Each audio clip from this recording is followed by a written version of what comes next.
It's a mixture of policies that resulted in this decline in inequality in Brazil. There is no silver bullet.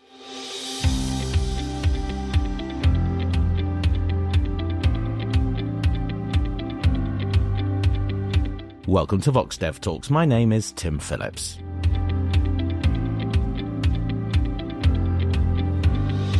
Good news in the world of poverty reduction. Brazil's formerly sky-high wage inequality is not quite so sky-high anymore, and that's a trend that contrasts with rising wage inequality in many high-income countries.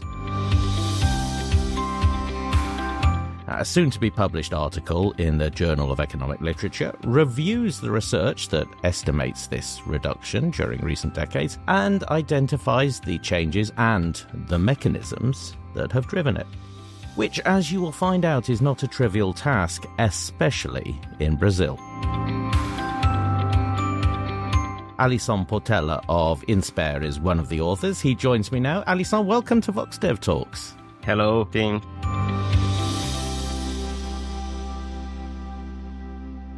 Alysson, I called inequality sky high. So go back to 1995, which I think is the beginning of the period that you're looking at. How does Brazil's wage inequality compare to other countries, well, in South America and other countries in the world? Yeah, it was pretty high. Brazil has always been like a champion of inequality in the world. For wage inequality was around 60 Gini points in the 90s, and in 95, when it started decreasing, it was around 58 Gini points. And it was pretty hard, even for Latin American standards.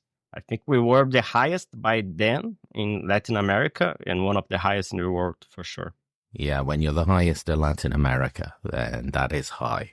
Now, 20 years later, which is the cutoff point for this, so by 2015, the change in the Gini, how big was it? So it decreased by around 10 points. Mm-hmm. It was a very important decrease in the period. Brazil was not the only one to go through this decline, but Brazil was really impressive in this sense. Yeah, so I was going to ask you to compare that to other countries. I said that other countries, other high-income countries, had rising inequality during this period. Was I correct? Yes, for the high-income countries, the inequality generally increased in this period. So there is a vast literature focused mostly in the US. But for developing countries, the scenario was more mixed. In Latin America in general, especially in the 2000s, inequality decreased for almost every country, especially in South America. Inequality started decreasing in Brazil a little bit earlier compared to other South American countries in the 90s. But the same trend can be found in other countries like in Africa, some other countries in Asia as well. When we talk about Gini points as economists, that's how we talk about inequality. But you live in Brazil. Is this trend in inequality something that you can see by looking out of your window? Is it something that's visible? Yeah, it's really visible for anyone that steps a foot in Brazil. So it was much higher in the past. I remember watching TV on Sunday nights with those documentaries about people starving in the northeast of Brazil, which is the poorest region here in the country, eating cactus and lack of water. We don't see that anymore. I remember in my college years, there was a lot of discussion about a new middle class in Brazil. So people that were rising from poverty, starting to consume more, buy durables, buy automobiles. And I remember perfectly a professor of mine in my late years in college was showing me for the first time this graph of the Gini dropping. And I'm quite young for academics, 35. I was very young when this all started changing, but this professor was much older, white hair, and he was not expecting to see something like this decline in his lifetime. Of course, we pick as our time horizon 1995 to 2015, because in 2015, it's when this drop stops. Right. It starts increasing slightly again. Now it's decreasing again. So it reached more stable situation. Let's see what the coming years reserve for us. To explain to anyone who's never been to Brazil, it's a fascinating country when you look at inequality within society, because as you say, you have the regional inequality between the Northeast and Nordest and wealthier places in the South, but also within communities, within cities, you have that extreme inequality as well, don't you? Yes, exactly. Brazil is super interesting because of some of its characteristics, like the regional heterogeneity. Brazil is a huge country, as everyone knows, right? In terms of population, in terms of size, it allows us to do a lot of very interesting research that would be much more difficult to do in other countries.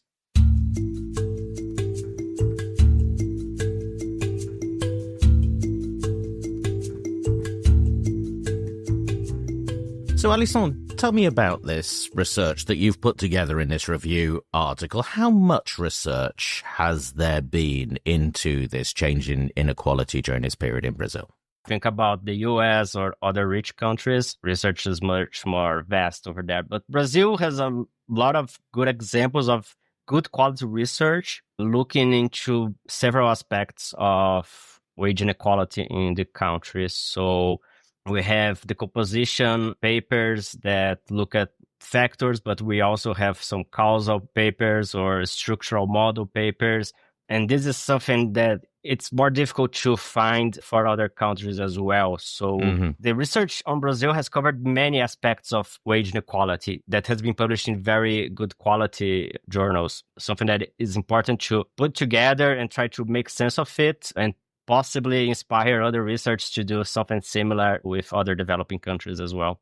Is the data that you need readily available in Brazil?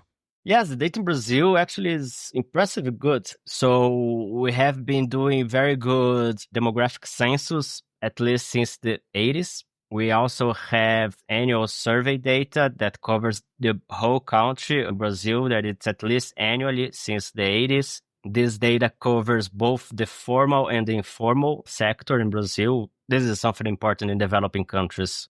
You could see informality rates as high as 50%, for instance. So it's an important chunk of the population that is working in the informal sector. We also have very good matched employer-employee data, at least since the mid-80s. Of course, this has the caveat that this data covers only the formal sector.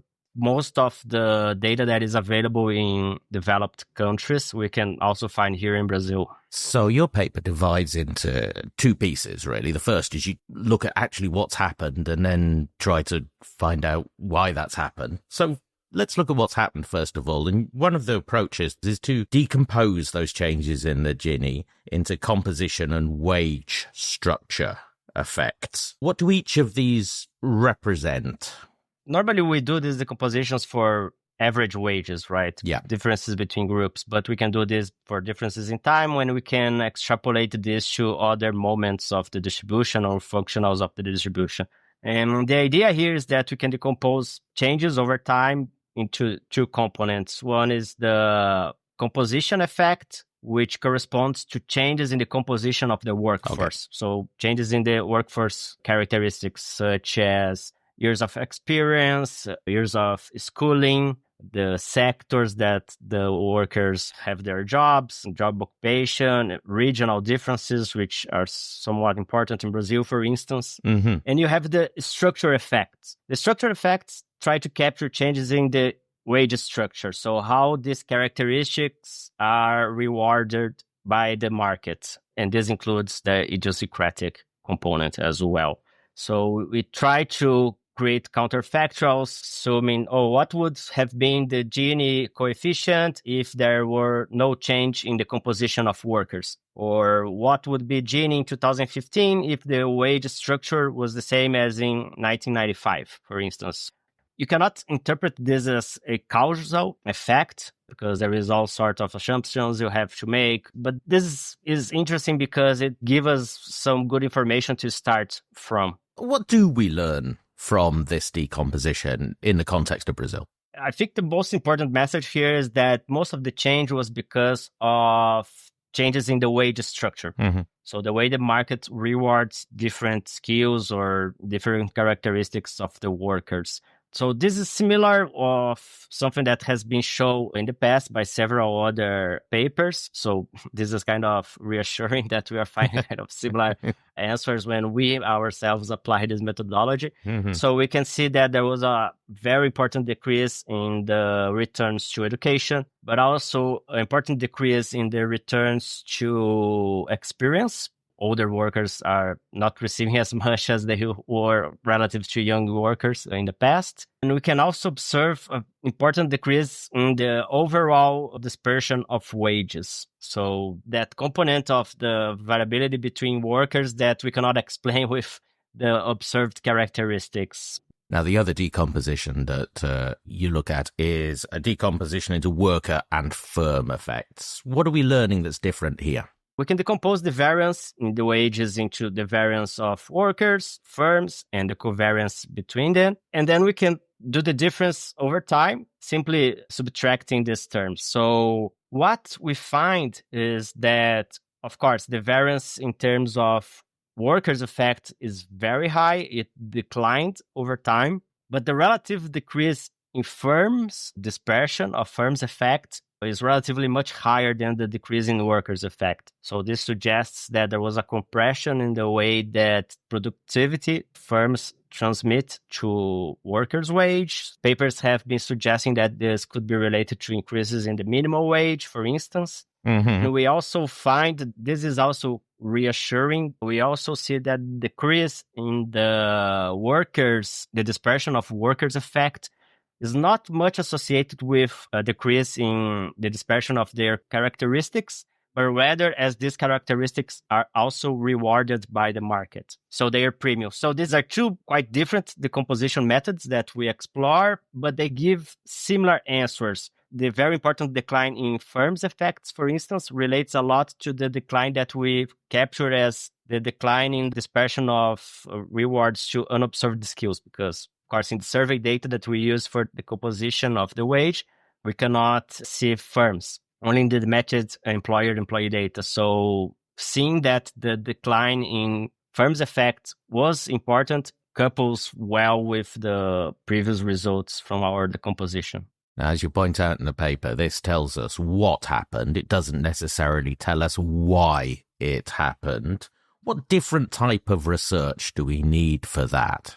These two decomposition methodologies, they are trying to see what was the big picture behind the decline in inequality and giving the stylized facts that we should try to explain, and then point to causality, right? So, of course, this is much difficult to do in the context of patterns of inequality over time in a whole country. What we explore then is papers that evaluate either with structural models or that explore some policy shocks using observed data, trying to explore these policy changes and trying to evaluate their impacts in the screw premium or even in the variance of wages. And then we try to link these results with what we find in our decomposition methods. So when we go into these other papers to try and find out these mechanisms, what are we discovering here? Can we say wages rose because there was a change in demand for certain types of worker?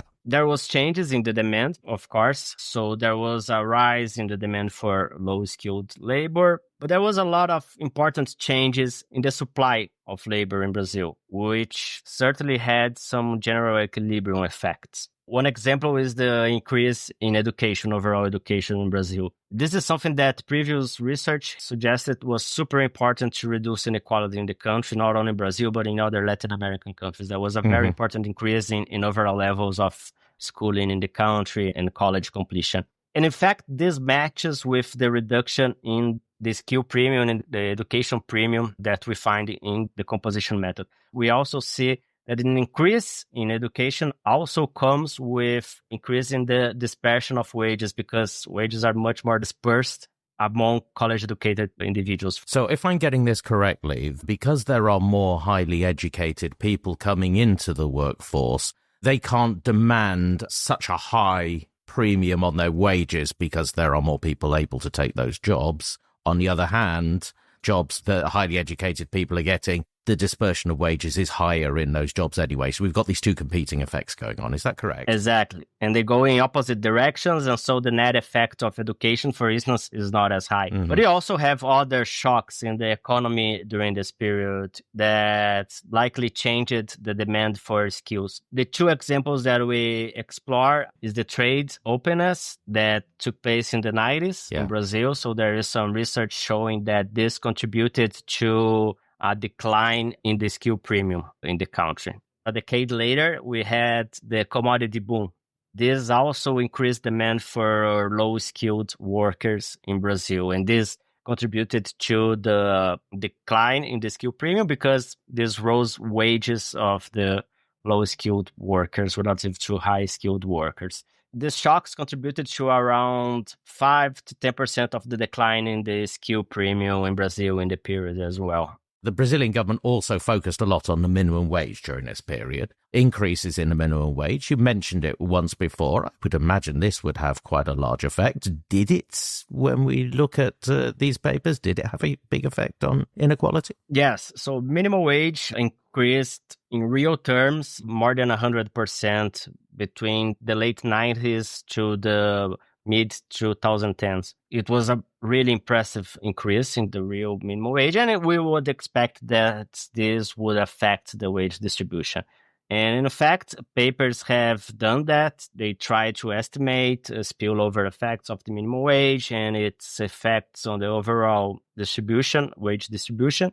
And they estimate that around half of the decline in the variance of wages in Brazil can be attributed to the decline in the minimum wage. This is related, as I mentioned before, to the decline in the dispersion of firms' effects, to the decline in the dispersion of the unobserved skills premium. But there is a small caveat here.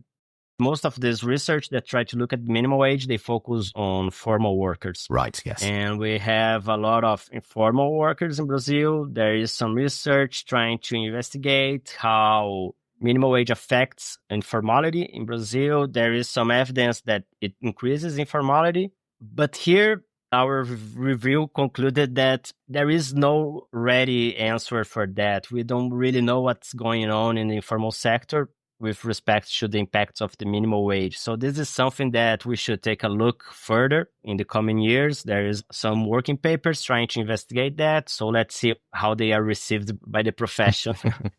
Another area of government policy in Brazil has been to try and reduce the amount of race and gender discrimination. And there have been some quite strong affirmative action policies in Brazil as well. Has this contributed to this reduction in the Gini? Around 15% of the decrease could be associated with declines in the discrimination. Here, wow. Discrimination understood as the penalty that women and Black people in Brazil receiving their wages conditional on all other factors. I don't think this is related to affirmative actions in Brazil for one reason. Affirmative actions in Brazil, contrary to the US, is much more recent. So it started in the 2000s, 2010.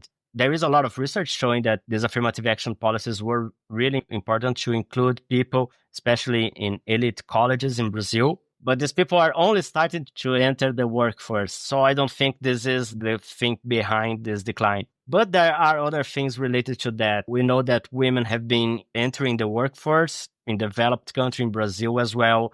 The penalty that they receive in the labor market is reducing over time. We also have a reduction in fertility rates. This also contributes to reduce the gender penalty. We also observe a small reduction in the racial penalty in Brazil against Black people. There is some research showing that this is also related to trade openness. It had an impact. You expect that with increased competition among firms, it should decline the discrimination component of wages. And this is something that we have observed in Brazil.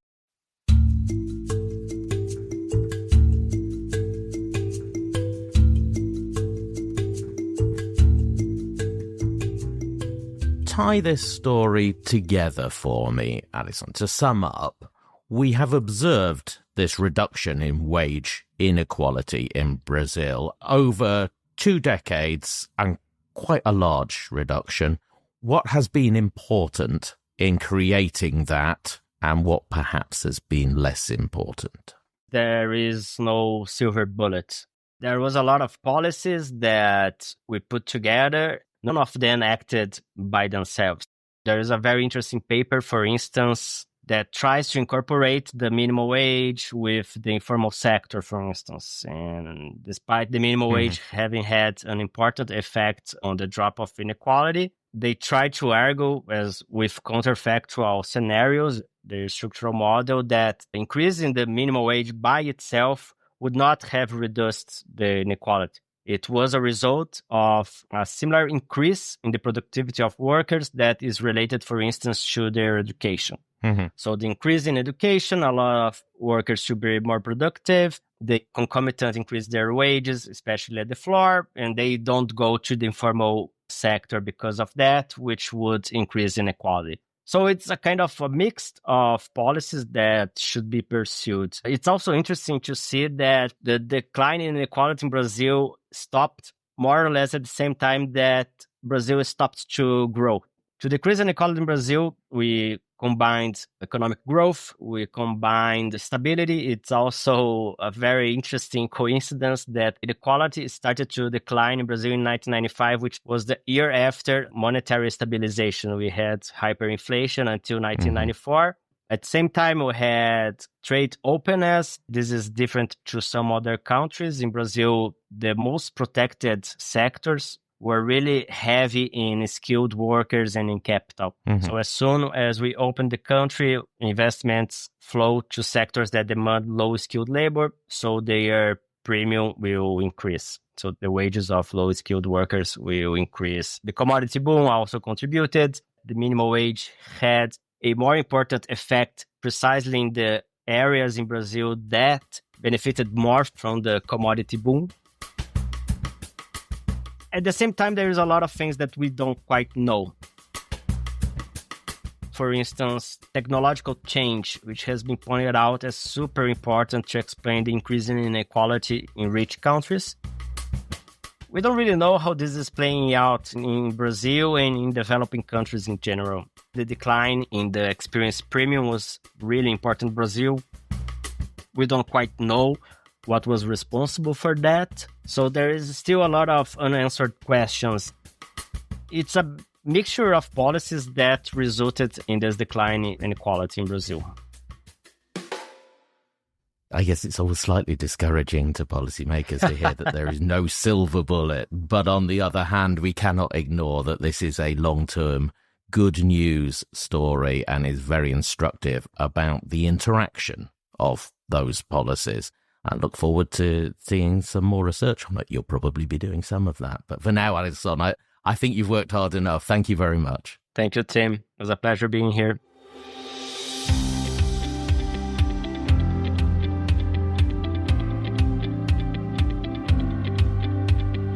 The paper is called Declining Wage Inequality in Developing Countries, The Case of Brazil. And the authors, Alysson Portella and Sergio Firpo. It is in the Journal of Economic Literature. It's forthcoming at the moment, but that won't be for long. This has been a VoxDevTalk. The best way to make sure you don't miss an episode is to follow us. You find us wherever you get your podcasts. All our past episodes, as always, at VoxDev.org, where there are also articles about the topics we feature. If you like what you hear, please tell someone else about us. Leave us a review as well. VoxDevTalks is a Talk Normal production. The assistant producer is Megan Bieber and our editor is Andrei Zargarian. Thanks to Oliver Haney and Iman Siddiq at VoxDev.